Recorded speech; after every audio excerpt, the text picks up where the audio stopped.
Salut la gang! Donc aujourd'hui, on va voir notre troisième transformation géométrique qui est la rotation. Une rotation, c'est une transformation géométrique qui fait tourner. Très important, là, on tourne une figure autour d'un centre de rotation. Fait que dans l'image qui est ici en haut, le centre de rotation, il est juste ici. On l'appelle souvent O, parfois c'est d'autres lettres, mais le centre, c'est sur quoi la figure tourne. Et très important, la rotation doit avoir un angle, donc on va tourner avec un certain angle et avec un sens, donc soit dans le sens horaire ou anti-horaire. Dans une rotation, le centre, il est fixe, il reste à la même place. L'angle de rotation indique la mesure de la rotation, généralement en degrés. Donc, comme je vous disais, soit 60 degrés, 40 degrés, etc. Cet angle-là peut être représenté par une flèche. Comme dans le dessin ici en haut, hein, il y a une petite flèche ici pour déterminer l'angle de rotation. Donc ici, tu pourrais par exemple prendre ton rapporteur d'angle et mesurer entre les deux lignes vertes. Et tu saurais c'est une rotation de combien de degrés. Et aussi, il existe deux sens de rotation, soit dans le sens horaire ou soit dans le sens anti-horaire.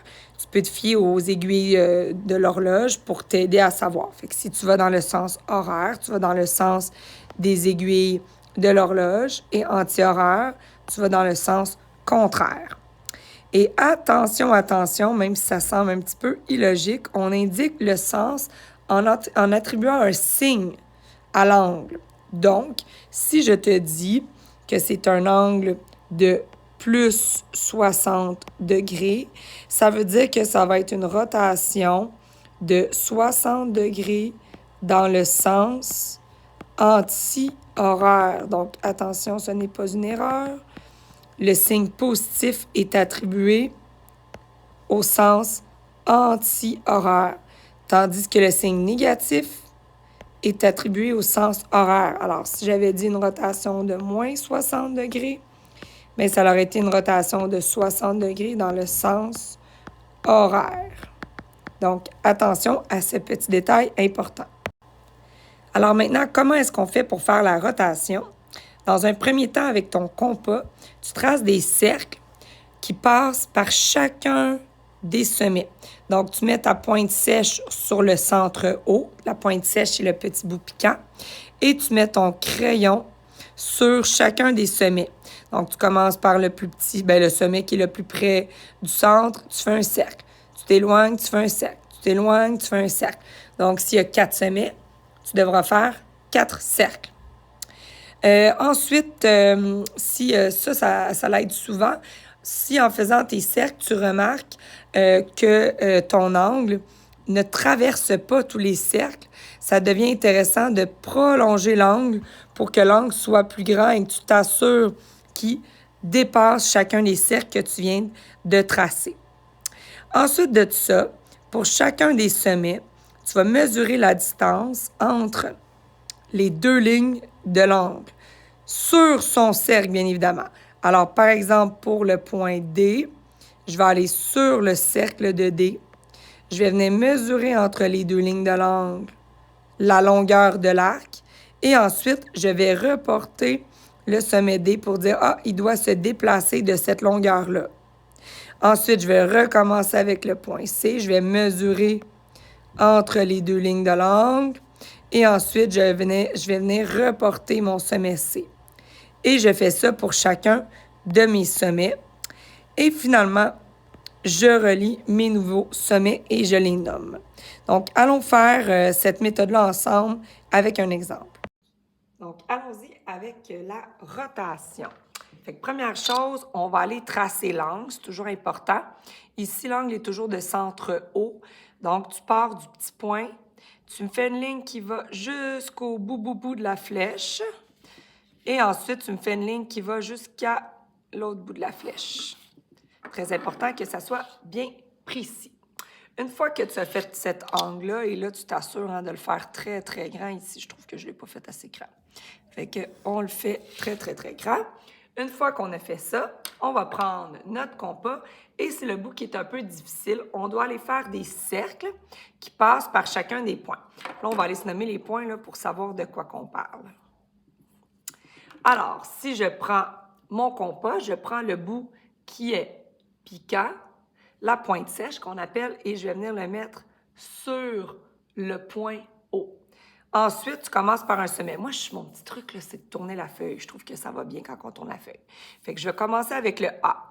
Fait que je vais ouvrir mon compas jusqu'à temps que mon crayon soit sur le A. Une fois qu'il est, je fais un cercle. Bon, là, je vais faire un cercle complet.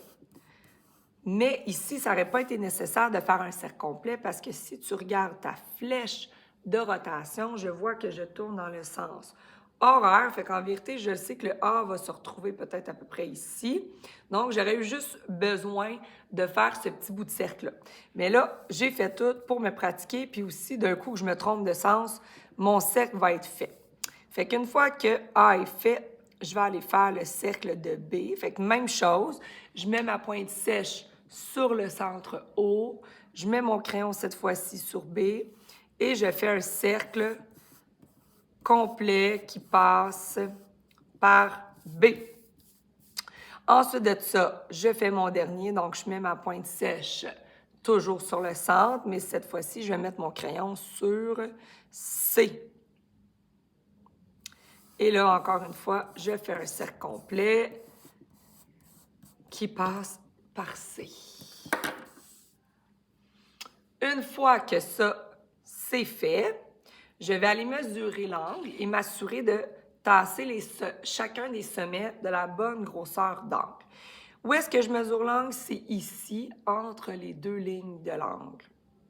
Donc, si je commence par le sommet C, je dois mesurer entre les deux lignes de l'angle sur son cercle. Donc, si je me mets d'un côté et je me rends jusqu'à l'autre, je mesure comme il faut entre les deux lignes de l'angle. Donc, je pars d'un bout à l'autre sur le cercle de C. Ensuite, je viens me placer à C. Et là, attention, je sais que je tourne dans le sens horaire, donc je le sais que mon C va se tasser vers la droite. Et là, le C, là, c'est comme s'il était en train de tourner sur un cercle. Là, c'est important, le C doit rester sur son orbite, là, comme une planète. Fait que si le C est ici, il ne peut pas se retrouver en haut ou en bas.